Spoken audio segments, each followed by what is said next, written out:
بسم اللہ الرحمن الرحیم وَيَوْمَ نَحْشُرُ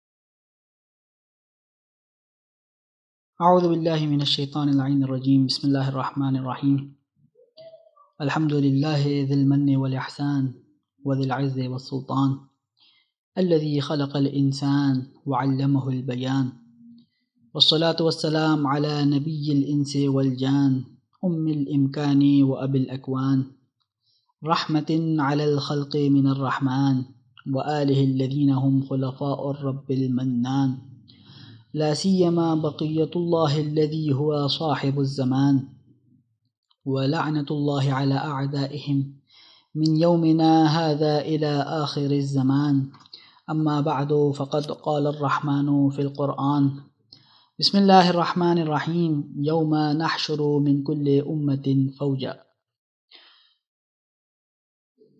اس گفتگو کا عنوان اور ٹاپک رجعت ہے، اور جس آیہ کریمہ کو سرنامے کے طور پہ آپ کی خدمت میں پیش کیا سورہ نمل کی 83ویں آیت کا ایک حصہ ہے، جس میں خداوند تبارک و تعالیٰ ارشاد فرماتے ہیں یوم، وہ دن کے نحشر من کل امت فوجا، جس دن میں ہم ہر امت میں سے ایک گروہ کو اٹھائیں گے. رجعت کے ٹاپک پر ہم نے کچھ باتیں ڈسکس کرنی ہیں، اور سب سے پہلے رجعت ہے کیا، اس سے سٹارٹ کرتے ہیں. رجعت کا مطلب یہ ہے کہ اس دنیا میں قیامت سے پہلے اسی دنیا میں جو لوگ مر چکے ہیں ان کا دوبارہ زندہ ہو کر آنا، یہ ہمارے عقیدے میں رجعت کہلاتا ہے. اور یہ بات بھی ہمارے لیے کلیئر ہونی چاہیے کہ شیعہ اثنا عشری کا رجعت کے اوپر عقیدہ ثابت ہے. ہم رجعت کو مانتے ہیں، اور ہمارا یہ ماننا ہے کہ قیامت سے پہلے اسی دنیا میں جو لوگ مر چکے ہیں ان میں سے بعض کو دوبارہ اٹھایا جائے گا اور لایا جائے گا اور وہ زندگی گزاریں گے. جبکہ جو دوسرے فرقے ہیں ان کے ہاں رجعت کا عقیدہ موجود نہیں ہے، بعض کے ہاں نہیں ہے. اب رجعت کیونکہ ہمارے عقائد کا حصہ ہے تو اس پر دلیلیں کیا ہیں؟ اس پر یقینی دلیلیں ہونی چاہیے جو کہ ہمارے پاس موجود ہیں. قرآن سے بھی اس پہ دلیلیں موجود ہیں، احادیث اہل بیت سے بھی اس پر دلیلیں موجود ہیں. لہٰذا یہ بات اپنی جگہ ثابت ہے اور طے ہے کہ ہمارے پاس اس پر یقینی دلیلیں موجود ہیں جس سے رجعت ثابت ہو جاتی ہے. اب میں ساری کی ساری آپ کے ساتھ ڈسکس نہیں کر سکتا. ایک آیت جس کو میں نے سرنامے میں بھی بیان کیا، اس سے رجعت کس طرح ہمیں سمجھ میں آتی ہے، اور پھر اس کے بعد ایک روایت بیان کروں گا، اور پھر میں اتنی گفتگو کو آگے بڑھاؤں گا. جو آیت آپ کی خدمت میں پیش کی، ارشاد کیا ہوا یوم نحشر من کل امت فوجا، اس دن جس دن ہم ہر امت میں سے ایک گروہ کو اٹھائیں گے. ہم شیعہ اثنا عشری کا یہ ماننا ہے کہ یہ آیت رجعت کے دن کی بات کر رہی ہے، قیامت کے دن کی بات نہیں کر رہی. اور اس پر دلیل کیا ہے؟ ہم کیسے کہہ رہے ہیں کہ یہ رجعت کی بات ہے، قیامت کی بات نہیں ہے؟ کیونکہ قیامت کے دن سب کو اٹھایا جائے گا. قیامت کے بارے میں خدا نے سورہ کہف میں آیت نمبر 47 میں ارشاد فرمایا وَحَشَرْنَاهُمْ فَلَمْ نُغَادِرْ مِنْهُمْ أَحَدًا، ہم ان سب کو اٹھائیں گے اور کسی کو نہیں چھوڑیں گے. یہ قیامت کے دن کی کوالٹی ہے. لیکن رجعت کے دن کی یہ کوالٹی ہے کہ سب کے سب انسانوں کو دوبارہ نہیں اٹھایا جائے گا، بلکہ بعض کو اٹھایا جائے گا اور بعض کو نہیں اٹھایا جائے گا. اس وجہ سے یہ آیت رجعت کے دن کی بات کر رہی ہے، نہ کہ قیامت کے دن کی بات. اس کے بعد ہم اگر احادیث کے بارے میں آئیں تو ہمارے پاس اکثر جو ہم زیارتیں پڑھ رہے ہوتے ہیں ان میں یہ جملے موجود ہوتے ہیں. من جملہ زیارت جامعہ میں بھی یہ جملے موجود ہیں. زیارت جامعہ جو کہ ہم کسی بھی امام کے لیے اسے پڑھ سکتے ہیں، اور 10ویں امام سے وہ زیارت ہم تک پہنچی ہے، اس میں یہ جملے موجود ہیں. اور یہ بات موجود ہے کہ ہم اس میں رجعت کا اقرار کرتے ہیں، اور اس بات کا اقرار کرتے ہیں کہ ائمہ دوبارہ آئیں گے، اور ہم یہ دعا کرتے ہیں کہ جب آپ دوبارہ آئیں گے تو ہم آپ کے ساتھ شامل ہوں. اچھا، اب یہاں پر ایک بات میں آپ لوگوں کے لیے کلیئر کرتا چلوں. ایک بات کو سمجھنا ضروری ہے کہ ہم ایک طرف سے کہتے ہیں رجعت جو ہے وہ ہمارے عقائد میں سے ہے اور اس پر ہمیں یقین ہے. دوسری طرف سے اب اس رجعت کی ڈیٹیلز کیا ہیں وہ ساری کی ساری ہمیں نہیں پتہ. تو کیا یہ آپس میں ان باتوں میں ایک ٹکراؤ ہے کہ ایک طرف سے ہم کہیں کہ رجت پہ ہمیں یقین بھی ہے، دوسری طرف سے ہمیں بہت سی چیزیں کلیئرلی پتہ بھی نہیں کہ جو واپس آئیں گے وہ کب کب واپس آئیں گے، کتنی دیر دوبارہ زندگی گزاریں گے، اور بعض اور ڈیٹیلز؟ تو جواب یہ ہے کہ نہیں، ان دونوں باتوں میں ٹکراؤ نہیں ہے۔ یہ اسی طرح ہے جس طرح قیامت کے بارے میں ہمارا یقین ہے، لیکن قیامت کی ساری ڈیٹیلز ہمیں نہیں معلوم۔ تو ہمیں جو بات ہمارے لیے لازم ہے اصول دین میں، جس پر ہمیں یقین رکھنا ضروری ہے، وہ ہے کہ اصل ایک قیامت کا دن ہوگا جس میں مردوں کو اٹھایا جائے گا اور حساب اور کتاب ہوگا۔ اسی طرح اصل جنت اور جہنم پہ ہمارا عقیدہ ہے اور یقین ہے کہ جنت ہوگی، جہنم ہوگی، لیکن اس جنت میں 7 دروازے ہیں یا 8 دروازے، اب ہمیں نہیں پتہ، ہمارے پاس مختلف روایات ہیں۔ تو اس سے اس کی ڈیٹیلز یا اس کی تفصیلات معلوم نہ ہوں، اس سے کوئی فرق نہیں پڑتا کہ وہ ہمارا عقیدہ خراب ہو گیا یا ہمارا عقیدہ کلیئر نہیں ہے۔ جو چیز ہمارے لیے ثابت ہے دلیلوں سے اور جس پر ہمیں یقین رکھنا ضروری ہے، وہ یہ ہے کہ اصل رجعت ہوگی۔ اب وہ رجعت میں کون کون لوگ واپس آئیں گے، اس رجعت میں کون کون لوگ واپس آئیں گے، اس حوالے سے ہمارے پاس 2 کیٹیگریز کی روایات ملتی ہیں۔ لیکن اس سے پہلے کہ ہم اس بات میں جائیں کہ رجعت میں آئے گا کون کون، ایک اور بات ہم یہاں پہ کلیئر کرتے چلیں کہ یہ رجعت یعنی کہ مرنے کے بعد اسی دنیا میں دوبارہ زندہ ہو کر آ جانا، یہ کوئی انوکھی بات نہیں ہے کہ ہم شیعہ اس کے قائل ہیں اور اس کی کوئی اگزامپل ہی نہیں ملتی ہمیں ہسٹری میں ہزاروں سال کی، نہیں، بلکہ قرآن نے کئی جگہ کئی لوگوں کی یا کئی جانداروں کی رجعت کو بیان کیا صریحاً، کلیئرلی۔ اس میں سے میں آپ کو 1-2 اگزامپل صرف دیتا ہوا چلوں۔ پہلی اگزامپل حضرت عزیر کا واقعہ۔ حضرت عزیر کا واقعہ قرآن میں سورہ بقرہ میں موجود ہے۔ ایک جگہ سے گزر رہے تھے، ساری بستی اجڑی پڑی تھی، انہوں نے سوچا کہ خدا اس ساری اجڑی ہوئی بستی کو کیسے دوبارہ زندہ کرے گا۔ قرآن میں کوٹ کیا حضرت عزیر کی بات کو، قال انا یحیی ہذہ اللہ بعد موتها، یہ تو اجڑی بستی ہے، اسے کیسے دوبارہ زندہ کرے گا۔ پھر خدا نے خود کہا قرآن میں فاماتہ 100 عام، خدا نے 100 سال تک حضرت عزیر کو مار دیا، اماتا، موت دے دی۔ پھر جب موت دے دی، 100 سال گزر گئے، اس کے بعد ثم بعثہ، دوبارہ موت سے زندہ کیا، اٹھایا۔ تو حضرت عزیر کا مرنے کے بعد دوبارہ زندہ ہونا، یہی رجعت ہے۔ رجعت کا مطلب یہی ہے کہ ایک بندہ دنیا میں ہی مرے اور زندہ ہو جائے۔ ایک اور اگزامپل، حضرت عیسیٰ کا معجزہ کیا تھا؟ حضرت عیسیٰ کا معجزہ بہت سارے تھے، جن میں سے ایک کیا تھا کہ سورہ آل عمران میں آیت نمبر 49 میں یہ بات ہے وَأُحْيِي الْمَوْتَى بِإِذْنِ اللَّهِ، میں خدا کے اذن سے مردوں کو زندہ کرتا ہوں۔ اس کا مطلب اس دنیا میں کوئی مر جائے وہ دوبارہ زندہ ہو سکتا ہے۔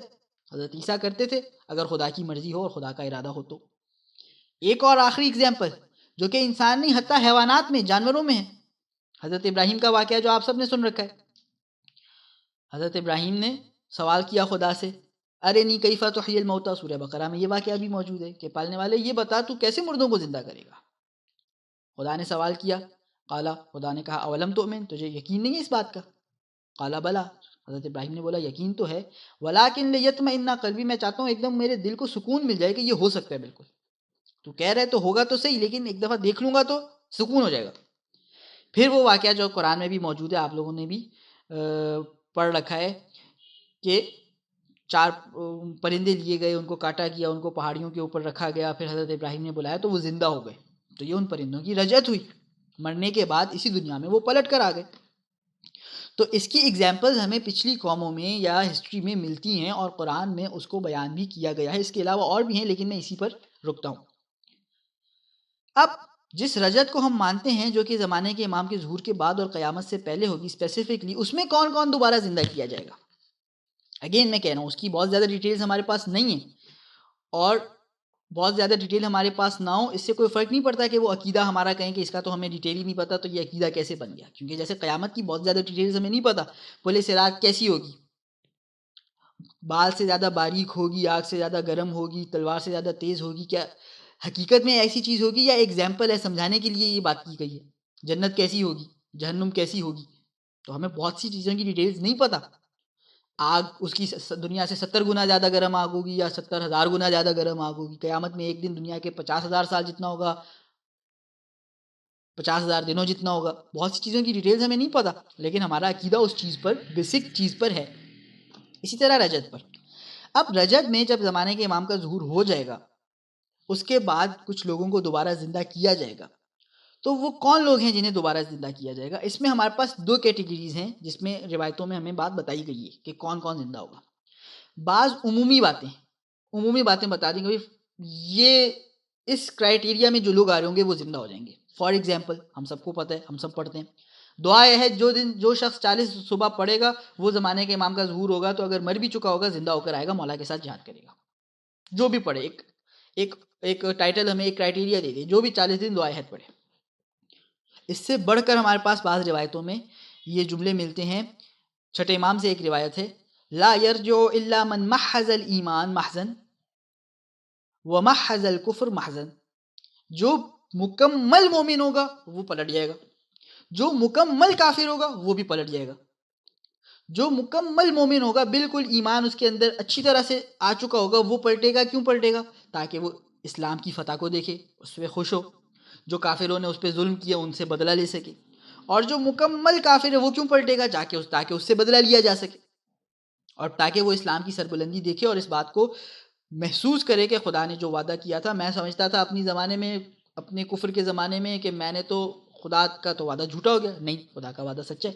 دیکھو اسلام سربلند ہو گیا.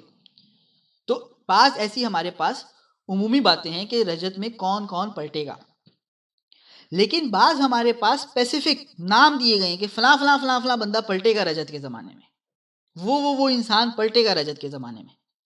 اب اس میں ہمارے پاس کیا ہے؟ مثال کے طور پہ امام علی کے حوالے سے ملتا ہے. رسول خدا نے امام علی کو خطاب کر کے فرمایا کہ اے علی، جب حکومت قائم ہو جائے گی تم پلٹو گے. اسی طرح امام حسین کے حوالے سے خاص کر ملتا ہے کہ امام حسین بھی اور جو شہدائے کربلا ہیں وہ بھی پلٹیں گے. دوسری طرف سے یزید اور بنو امیہ اور ان کی فوج بھی پلٹے گی. یہ دونوں امام زمانہ کا جب ظہور ہو جائے گا اس کے بعد پلٹیں گے، اور امام حسین اور جو ان کے ساتھی ہیں وہ اپنے قاتلوں سے اپنا بدلہ لیں گے. یہ نام لے کر ہمیں روایات میں ملتا ہے. اور یہ بھی میں بات آپ لوگوں کے لیے تذکرہ کرتا چلوں کہ بعض روایات میں یہ بھی ملتا ہے کہ جو رجت میں سب سے پہلے شخص پلٹے گا وہ امام حسین ہوں گے، اور پھر ان کے ساتھی ہوں گے، اور وہ دوسری سائڈ پہ بنو امیہ کے لوگ کو پلٹایا جائے گا. اس کے علاوہ ایک اور روایت ہے جو کہ میں آپ لوگوں کے ساتھ شیئر کرنا چاہتا ہوں، جس میں امام صادق علیہ السلام فرماتے ہیں، یخرج القائم من زہر الکوفۃ 27 رجلا. امام زمانہ بیک آف دی کوفہ مطلب آج کل جو نجف کا علاقہ ہے، یا وادی السلام ہم کہہ لیں، یا یہ عراق کا ایریا آپ کہہ لیں، اگر تھوڑا اس کو زیادہ آپ وسیع کرنا چاہیں اس کو. تو اس علاقے سے مولا امام صادق علیہ السلام فرما رہے ہیں کہ امام زمانہ اس علاقے سے 27 لوگوں کو نکالیں گے جو مر چکے ہیں، انہیں دوبارہ زندہ کریں گے. کون کون؟ مولا فرماتے ہیں 15 من قوم موسیٰ. 15 لوگ ایسے ہوں گے جو حضرت موسیٰ کی قوم کے اس زمانے سے یہاں پہ دفن ہے، ان کو دوبارہ زندہ کر کے ان کی رجت ہوگی. ان کی خصوصیت کیا ہے؟ الذین کانوا یہدون بالحق، جنہوں نے حق کی ہدایت کو حاصل کیا، وبہ یعدلون، جنہوں نے حق کو اپنایا. پھر اور کون ہوں گے مولا؟ یہ ہو گئے 15 آؤٹ آف 27. پھر وسبعۃ من اہل الکہف، یا پھر وسبعۃ من اہل الکہف، 7 لوگ جو اصحاب کہف ہیں ان کو دوبارہ اٹھائیں گے مولا. یہ ہو گئے 22. 23 ویوشع ابن نون، یوشع بن نون جو حضرت موسیٰ کے نائب تھے، نائبوں میں سے ایک تھے، وہ دوبارہ زندہ ہوں گے. وسلمان، حضرت سلمان فارسی دوبارہ زندہ ہوں گے. 24. 25 وابا دجانہ الانصاری، رسول کے ایک صحابی تھے ابا دجانہ الانصاری، وہ دوبارہ زندہ ہوں گے. 26 ومقداد، مقداد کو دوبارہ زندہ کریں گے مولا، دوبارہ اٹھائیں گے مولا. 27 ومالک الاشتر، جناب مالک اشتر کو زمانے کے امام ظہور کریں گے، اس کے بعد دوبارہ لے کر آئیں گے. اب یہ لوگ 27 لوگ کریں گے کیا؟ فَيَكُونُونَ بَيْنَ يَدَيْهِ أَنصَارًا وَحُكَّامًا، یہ لوگ مولا کے ساتھی ہوں گے، اور مولا کی طرف سے جو حکام حاکم لگائے جائیں گے مختلف علاقوں میں وہ یہ لوگ ہوں گے. تو یہ ان روایات میں سے ایک ہے جس میں اسپیسیفک مولا نے بتا دیا یہ شخص یہ شخص یہ شخص یہ شخص ان کی تو رجت ہوگی. اس کے علاوہ اوورآل مومنین کی رجت ہوگی، اوورآل جو بہت زیادہ بالکل کافر لوگ ہیں ان کی رجت ہوگی. اب یہاں پہ اگرچہ ہم لوگ ڈسکشن تو رجت کی کر رہے ہیں، لیکن ایک بات ہم لوگوں کو یہاں سے سمجھ میں آتی ہے اس روایت سے جو میں نے آخری روایت آپ کی خدمت میں پیش کی، جس سے مجھے اور آپ کو کچھ باتیں سمجھنی چاہیے اور کچھ باتوں کا درس لینا چاہیے. مولا نے یہ 27 لوگوں کو گنوایا، اصحاب کہف، حضرت موسیٰ کے ساتھی، حضرت موسیٰ کے جو وصی تھے یوشع بن نون، حضرت سلمان فارسی، حضرت مقداد، حضرت مالک اشتر، اور پھر مولا نے کہا کہ یہ لوگ امام زمانہ کے انصار ہوں گے، اور جو امام زمانہ نے حاکم لگانے ہوں گے مختلف جگہوں پہ وہ یہ لوگ ہوں گے۔ اس سے ہمیں سمجھ میں یہ آتا ہے کہ امام زمانہ کو جو اپنے ساتھیوں کے طور پہ لوگ چاہیے، یا امام زمانہ اپنی جب حکومت قائم کریں گے، وہ جو مختلف جگہ پر حاکم لگائیں گے، گورنرز لگائیں گے، ان کے لیے مولا کو اس کلاس کے لوگ چاہیے، اس لیول کے لوگ چاہیے، اپنے ایمان میں، اپنے عمل میں، اپنے علم میں اس لیول کے لوگ مولا کو درکار ہیں اور چاہیے، جو جب مولا کا ظہور ہو تو مولا کی مدد کر سکیں، مولا کے بازو بن سکیں اور مولا کی طرف سے مختلف جگہ پر نمائندے بن سکیں۔ تو یقیناً میری اور آپ کی، ہم سب کی یہ تمنا ہے کہ ہم مولا کے ساتھی بنیں، جب مولا کی حکومت ہو تو ہم مولا کے قریبی لوگوں میں سے ہوں، مولا کا ہم پر بھروسہ ہو، مولا ہمیں ذمہ داریاں دیں، ہم پر بھروسہ کریں۔ تو اگر ہم یہ چاہتے ہیں اور ہماری تمنا ہے، جو کہ یقیناً ہے، تو ہمیں اب سے اپنے آپ کو اس کیٹیگری کے لوگوں میں شامل کرنا پڑے گا۔ ہمیں سلمان جیسا بننا پڑے گا، ہمیں مقداد جیسا بننا پڑے گا، ہمیں مالک اشتر جیسا بننا پڑے گا، کہ جو یہ ان میں سے ہر ایک فرد وہ ہے جو اپنے زمانے کے امام کی سب سے زیادہ اطاعت کرنے والا شخص تھا، چھوٹی سے چھوٹی بات پر اپنے زمانے کے امام کی نافرمانی نہیں کرتے تھے، اپنے زمانے کے امام کو ناراض نہیں کرتے تھے۔ تو ہم اگر چاہتے ہیں کہ ہم بھی اسی کیٹیگری میں شامل ہوں، اور جب مولا آئیں تو ہمیں بھی مولا رسپانسبلٹیز دیں، اور ہمیں بھی اپنی حکومت میں ایک ایسا ہمارا ایک مقام ہو کہ ہم مولا کی مدد کر سکیں، تو ہمیں ابھی سے اپنے آپ کو، اپنا کردار، اپنا عمل، اپنا تقوی، اپنا اخلاق، سب کچھ ان جیسے لوگوں کے لیول پر لانا پڑے گا۔ خدا سے یہ دعا ہے کہ خدا ہمیں اس کام کے لیے کامیاب کرے۔ آخر میں صرف ایک واقعہ آپ لوگوں کی خدمت میں پیش کروں گا اور ہم اس لیکچر کو مکمل کر دیں گے۔ رجت کے اوپر شیعوں کا عقیدہ ہے، غیر شیعہ کا عقیدہ نہیں ہے، اور یہ بات مشہور تھی، یہ بات ایسا نہیں ہے کہ کوئی ڈھکی چھپی بات ہے، یہ بات سارے مسلمانوں میں مشہور ہے کہ یہ شیعہ وہ لوگ ہیں جو رجت کو مانتے ہیں اور ہم نہیں مانتے۔ تو اس کے حوالے سے ایک واقعہ ہے، چھٹے امام کے ایک صحابی تھے، ساتویں امام کے بھی صحابی تھے، ان کا نام تھا محمد بن علی بن نعمان، لیکن ان کا جو لقب ہے وہ ہے مومن طاق۔ مومن طاق ان کا لقب ہے، چھٹے امام اور ساتویں امام کے صحابی ہیں، اور بہت حاضر جواب شخصیت ہیں، اور بڑے ان کے علم کلام اور عقائد کے حوالے سے ان کے مناظرات بھی ہیں۔ تو ان سے کسی بندے نے کہا، اور وہ بندہ بھی ایک بہت بڑا نام ہے، ابو حنیفہ، جو کہ 4 ائمہ ہیں فقہ کے اندر، اہل سنت کے، ان میں سے ایک ہے۔ تو اس نے آ کے ایک دن مومن طاق سے کہا کہ تم لوگ رجت کو مانتے ہو کہ سب کو پلٹایا جائے گا، بہت اچھے لوگوں کو بھی، برے لوگوں کو بھی؟ انہوں نے کہا جی ہاں بالکل مانتے ہیں۔ تو اب یہ مذاق اڑانا چاہتا تھا، کیونکہ وہ نہیں مانتا تھا اس عقیدے کو، تو وہ مذاق اڑانا چاہتا تھا۔ اس نے یہ کہا کہ چلو ایسا کرو، تم مجھے 500 درہم قرضہ دے دو، رجت تو ہوگی، تم بھی واپس آؤ گے، میں بھی واپس آؤں گا، تو میں واپس کر دوں گا۔ تو ابو مومن طاق جو تھے بڑے حاضر جواب شخصیت تھے، اب وہ ہاں کرتے تو 500 درہم چلے جاتے، کہتے نہیں تم نہیں آؤ گے یا میں نہیں آؤں گا، تو ایک طرف سے آپ کہہ رہے ہیں آپ کا عقیدہ ہے رجت پہ، اور ایک طرف سے آپ پریکٹیکلی اس عقیدے پر عمل ہی نہیں کر رہے، آپ کو دل سے یقین ہی نہیں ہے اس بات کا۔ تو انہوں نے بڑا خوبصورت جواب دیا، انہوں نے کہا اس بات پہ تو مجھے یقین ہے کہ تم بھی آؤ گے اور میں بھی آؤں گا، اور میں تمہیں قرضہ بھی دینے کے لیے تیار ہوں، لیکن مجھے کوئی گارنٹی چاہیے کہ جب تم دوبارہ رجت میں پلٹ کر آؤ گے تو تم انسانی کی شکل میں آؤ گے، تاکہ میں تم سے اپنا قرضہ وصول کر سکوں۔ کہیں ایسا نہ ہو کہ تم کسی حیوان کی شکل میں آؤ اور میں تمہیں ڈھونڈتا رہوں اور میرا قرضہ بھی مجھے نہ مل سکے۔ تو اس حاضر جوابی کے ساتھ انہوں نے ابو حنیفہ کو یہ جواب دیا۔ اور ایک اور میں آپ لوگوں کو بات بتاتا چلوں جنرل نالج کے طور پہ، کہ ابو حنیفہ نے جب ان سے یہ مناظرہ ہارا تھا، طاق ایک علاقہ تھا جہاں پہ ان کی دکان تھی، تو اس کے بعد ابو حنیفہ نے انہیں لقب دے دیا شیطان طاق کا، کہ یہ شیطان طاق ہے، یہ طاق کے علاقے کا شیطان ہے۔ اور جب یہ بات پہنچی امام صادق کے بعض صحابیوں تک، تو امام صادق کے صحابیوں نے اس کے مقابل میں انہیں یہ نام دیا کہ نہیں، یہ شیطان نہیں، یہ مومن طاق ہے، یہ طاق کے علاقے کا مومن ہے اور ایمان رکھنے والا شخص ہے، ورنہ ان کا نام محمد بن علی بن نعمان تھا، جیسا کہ میں نے آپ کی خدمت میں عرض کیا۔ یہ ایک خلاصہ ہم بول لیں یا بریف سا انٹروڈکشن ہے رجت کے حوالے سے، کہ رجت قرآن سے بھی ثابت ہے، حدیث سے بھی ثابت ہے، ہسٹری میں اس کی ایگزامپلس بھی ہیں، اور رجت ہوگی کن لوگوں کی، کچھ اوورال اچھے لوگوں کی اور برے لوگوں کی ہوگی، اور بعض اسپیسیفک لوگوں کی ہوگی ہی ہوگی، اور اس کا مقصد یا اس کے نتیجہ کیا ہوگا کہ جو مومن ہے وہ زمانے کے امام کے ساتھ رہ کر اس زمانے کی میں جو اسلام کی سربلندی ہے اس کو دیکھیں گے، اس سے خوش ہوں گے، اور جو کافر ہیں وہ اس کو دیکھ کر اس بات کا انہیں یقین ہوگا کہ جو خدا کا وعدہ تھا کہ دین اسلام نے ہر دین کے اوپر کامیاب ہونا ہے، وہ خدا کا وعدہ سچا تھا۔ آخر میں خدا سے دعا ہے کہ پالنے والے ہمیں زمانے کے امام کے اعوان و انصار میں شمار فرما، مولا کے ظہور میں تعجیل فرما، اور ہمیں مولا کے ساتھ جہاد کرتے ہوئے مولا کی خدمت میں اپنی اپنی جانوں کے نذرانے پیش کرنے کی توفیق عنایت فرما۔ وآخر دعوانا ان الحمد للہ رب العالمین۔ اللہم صل علی محمد وآل محمد وعجل فرجہم واحشرنا معہم۔